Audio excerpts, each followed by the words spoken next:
Barchaga assalomu alaykum do'stlar. Mana 5-aprel kuni butun Finlandiyaga bo'lgan ilmiy safarimiz yakunlandi. Helsinkidan Berlinga qarab shanba kuni kechasi uchib keldik. Mana ukamiz, hamkasbimiz bo'lgan. Assalomu alaykum. Anvarni bir ko'rib ketaylik deb mana tanishlar, bilishlar bor. Berlinga keldik. Berlinda Finlandiyaning havosi u yoqda 8-9-10 gradusga chiqib qolganda, mana bugun Berlinda 6 gradus. Anvar bilan mana yon atrofda o'rmon, ko'llar bor ekan, o'sha yoqqa qarab sekin yo'l oldik. Berlinni bir chetroq joyi ekan, o'rmon bilan qo'shilib ketgan. Mana kecha aeroportda tushishda ham Brandenburg atrofi juda o'rmon ekan, deyarli qalin o'rmon ekan. Mana tabiat bilan shaharni to'liq deyarli integratsiya qilib yuborilgan. Ajoyib. Yozda bu joylar yana ham o'zgacha manzara kashf qilsa kerak joylarda. Kiyiklar sakrab chiqish mumkin deb qo'ygan. Demak, o'rmonda hamma nimalar, hayvonlar bor. Tulki bor. Qo'y. Lekin shu nimada ham Finlandiyada ham mana bu loslar bo'ladi-ku, katta. Kiyiklar, los o'sha katta ko'chalarga juda ko'p sakrab chiqib avariya bo'lar ekan-da. Berlinning ko'chalari.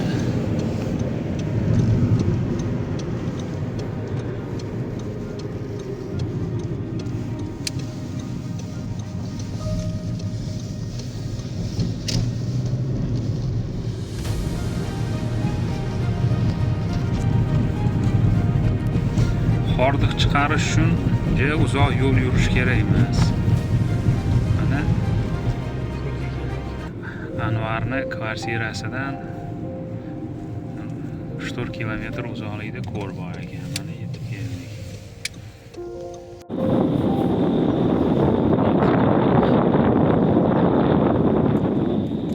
Biroz shamol bor.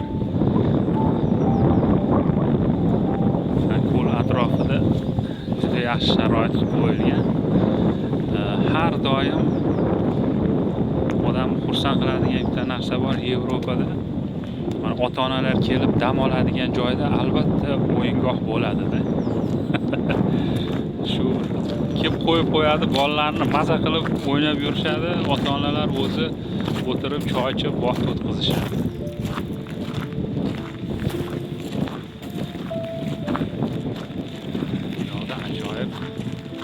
Ko'l manzarasi. Nomi nima ekan?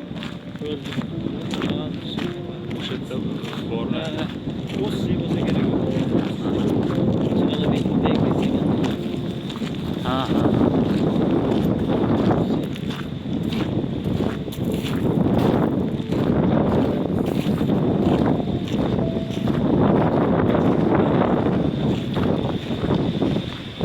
Kichkina ko'l bo'lsa ham to'lqini bor ekan. Shamol turg'izdi shekilli.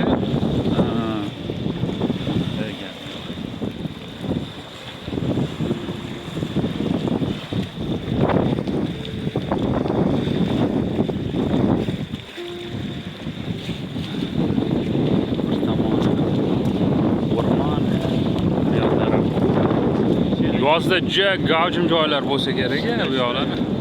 Mana bu yerda kema kelib qolib ketadi, ko'lni aylantirib, Berlin boshqa tomoniga boradi. Ha. Yozda ishlaydi. Ha, mana yozib qo'yibdi, bu boat trip deb qo'yibdi mana.